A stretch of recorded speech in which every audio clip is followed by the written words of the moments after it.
ಆತ್ಮೀಯ ಮಾಧ್ಯಮದ ಸ್ನೇಹಿತರೆ,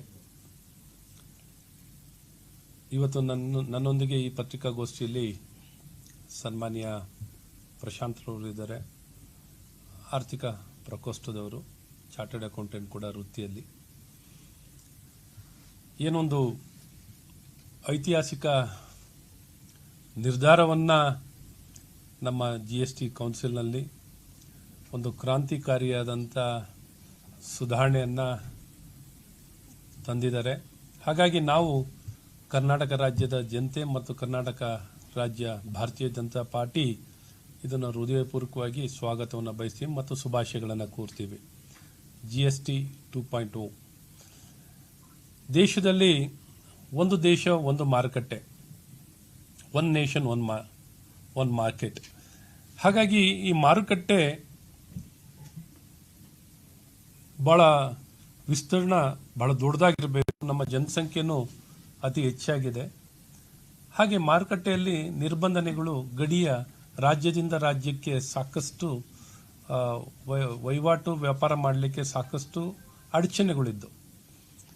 ಹಾಗಾಗಿ ಇದನ್ನ ಉತ್ತಮಗೊಳಿಸಲಿಕ್ಕೆ ಒಂದು ಕ್ರಾಂತಿಕಾರಿಯಾದಂಥ ನಿರ್ಧಾರವನ್ನು ತಗೊಂಡವರು ನಮ್ಮೆಲ್ಲರ ನೆಚ್ಚಿನ ಪ್ರಧಾನಮಂತ್ರಿಗಳಾದಂಥ ನರೇಂದ್ರ ಮೋದಿಯವರು ಮತ್ತು ಎಲ್ಲ ರಾಜ್ಯ ಸರ್ಕಾರಗಳು ಒಮ್ಮತದಿಂದ, ಒಗ್ಗಟ್ಟಿನಿಂದ GSTಯನ್ನು ಅನುಷ್ಠಾನವನ್ನು ಮಾಡುವಂಥದ್ದಾಯಿತು 8 ವರ್ಷದಿಂದ. ಈಗ ಅದನ್ನು ರಿವೈಸ್ ಮಾಡಿ ಮತ್ತೊಮ್ಮೆ ಎಲ್ಲ ಕೈಗಾರಿಕೆ ವಲಯ ಮತ್ತು ನಾಗರಿಕರು, ಸರ್ಕಾರ ಎಲ್ಲರ ಒಂದು ಬೇಡಿಕೆ ಇತ್ತು. ಇನ್ನೂ ಸಡಿಲಗೊಳಿಸಬೇಕು, ಸರಳಗೊಳಿಸಬೇಕು, ರ್ಯಾಷನಲೈಸ್ ಮಾಡಬೇಕು, ಟ್ಯಾಕ್ಸನ್ನು ರ್ಯಾಷನಲೈಸ್ ಮಾಡಬೇಕು, ಏನೊಂದು ಪ್ರಮುಖವಾಗಿ 2 ಸ್ಲ್ಯಾಬ್ ಸಿಸ್ಟಮ್ ತರಬೇಕು ಅನ್ನುವಂಥದ್ದಿತ್ತು.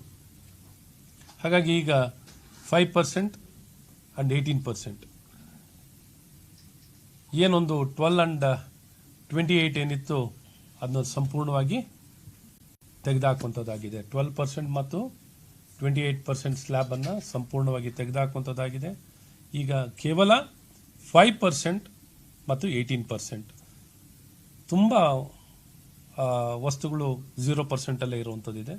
ಹಾಗಾಗಿ ಇಂಥ ಒಳ್ಳೆ ಕ್ರಾಂತಿಕಾರಿಯಾದಂಥ ಜನಪರವಾಗಿರುವಂಥ ನಿರ್ಧಾರವನ್ನು ತಗೊಳ್ಳುವಂಥ ಮತ್ತು ಹಣದುಬ್ಬರವನ್ನು ನಿಯಂತ್ರಣ ಮಾಡಲಿಕ್ಕೆ, ಇನ್ನು ಬಳಕೆಯನ್ನು, ಪ್ರೊಡಕ್ಷನನ್ನು ಹೆಚ್ಚಿಸಲಿಕ್ಕೆ,